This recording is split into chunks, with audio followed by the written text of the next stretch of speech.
For a while, we wanted some off-road time in the Ford Raptor. Our friends at XPEL told us they already have a lot of friends and customers who drive Raptors. So what started as a simple stock Raptor discussion suddenly got bigger. This is the Ford Raptor. It's in kind of a class by itself. Of course, you've heard of it. It's the second generation Ford Raptor. This is on the 13th generation Ford F-150 platform. When Ford introduced this, they shocked the world. They shocked the media. Car people everywhere couldn't believe that Ford had taken their own product and not just offered a special edition. By virtue of the truck's capabilities, they have now encouraged owners to go bash on Mother Nature.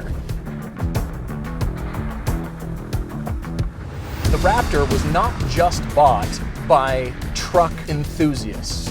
This was bought by car people, people who own other fun sports cars and love precision performance driving.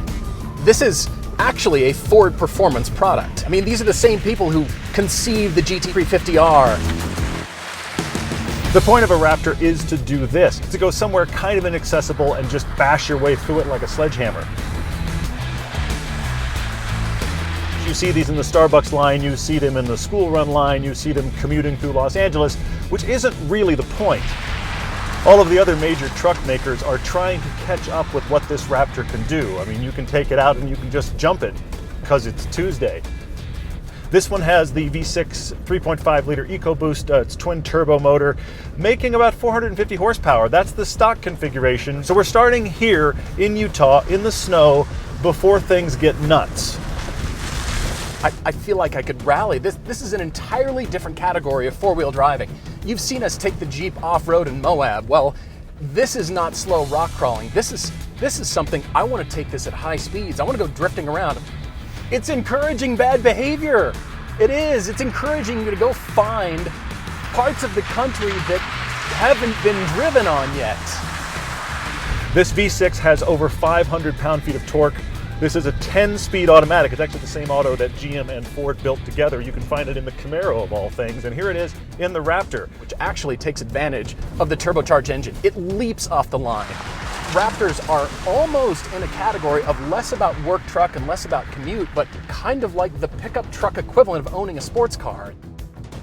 It's been a big snow year here in Utah in many places, and of course, there's no doubt it's fun bouncing this truck around and just blasting through the snow. But when you're inspired by the Baja 1000 to really see what a Raptor's like, you need to be in the desert.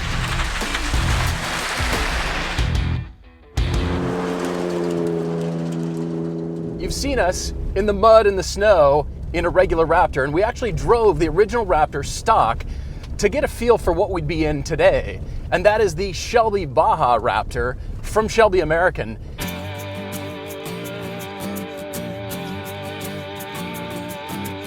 I have to admit, when I think Shelby, I think Mustang. What about a Raptor?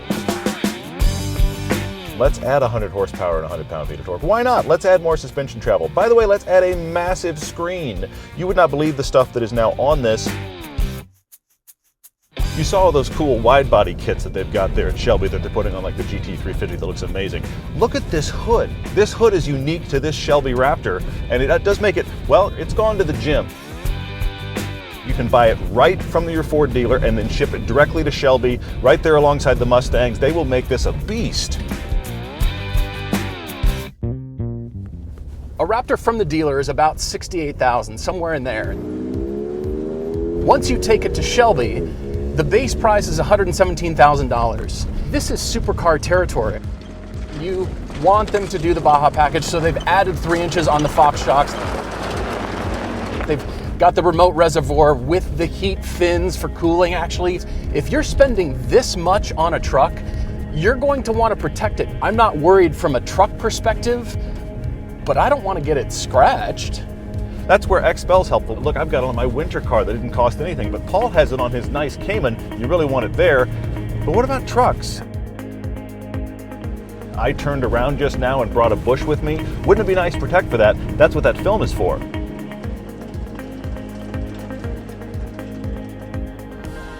So I've got it in manual, and I'm right kind of in the sweet spot for the truck.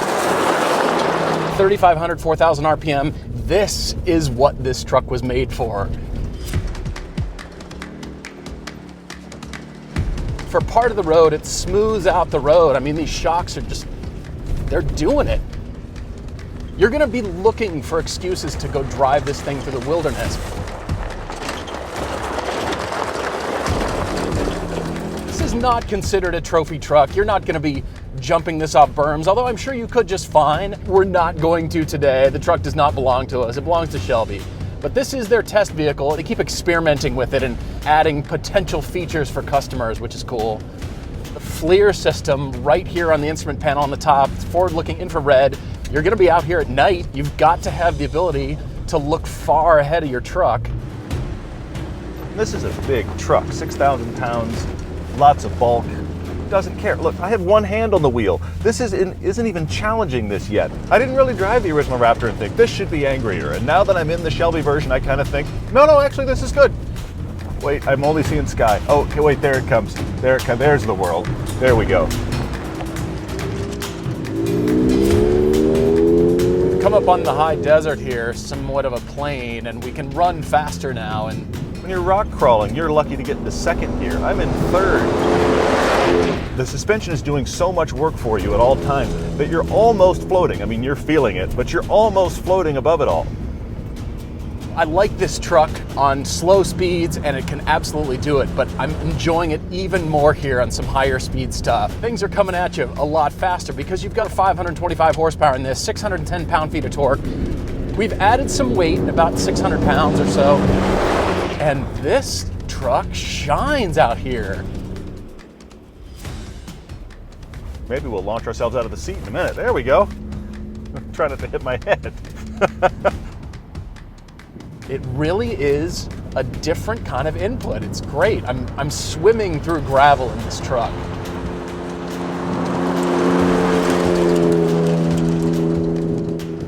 The road that we were on is actually part of the trail used for the Mint 400, and I feel like I could enter right now with this truck.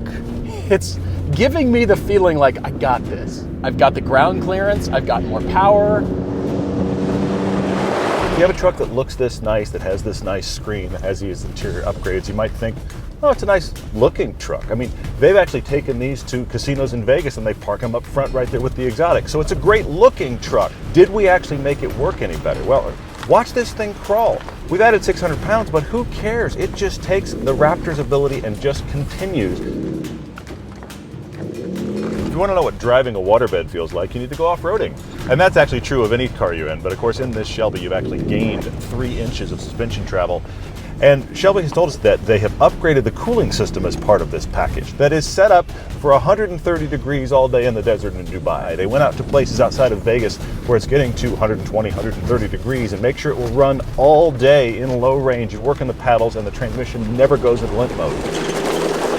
Are you in Dubai? Are you a sheik in the market for a truck? You want to go falconing somewhere you can't even see civilization? Guess what? It's actually set up for you. You can take this to dinner, you can commute in it. I don't know why you'd want to. You're looking for excuses to jam through here. Yeah, this is actually, strangely, comfortable. I mean, we're not floating, but on this, we're cruising. It's great. I mean, I'm doing 55 through here. I shouldn't be doing 55. Just floating along, not worried about it. Third gear, I got berms, I got ruts, I don't care. Raptor's got it.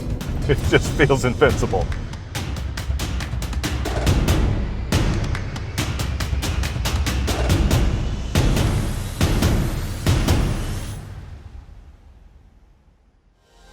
Because this is Shelby's test truck, XPEL allowed us and even encouraged us to peel the film off to show just how strong it is. Thanks to XPEL for setting all this up, and to Shelby for lending us their Baja Raptor to play around with for a day. Here at Everyday Driver, we're one of the longest running car shows on the web. We are. If you've been watching us since 2007, or you just discovered us last week, we are an independent channel and still producing original content. Our TV show airs on the Motor Trend Network, but if you don't have cable, all the episodes can be streamed on Amazon Prime. We host a top 10 automotive podcast called The Car Debate with about 400 episodes and new ones airing every Tuesday and Friday. So if you've got a question or need a car, our podcast can help you. Here on YouTube, the Fast Blasts are still here. They're going to become a little simpler, more like a video podcast, actually, mixed with a new car review. We'll still make well-produced single-car reviews of enthusiast cars. Plus, we're adding champs doing classics, mate doing motorcycles, and we're even doing the occasional mountain bike review. And if that's not enough, we do have 5 feature films, including one-of-a-kind generational comparisons of the Corvette, the 911, and the M3. Plus, we host meetups, track days, and even a trip to the ring and spa. We do all of that. So thanks for watching, listening, sharing. There's lots more to come.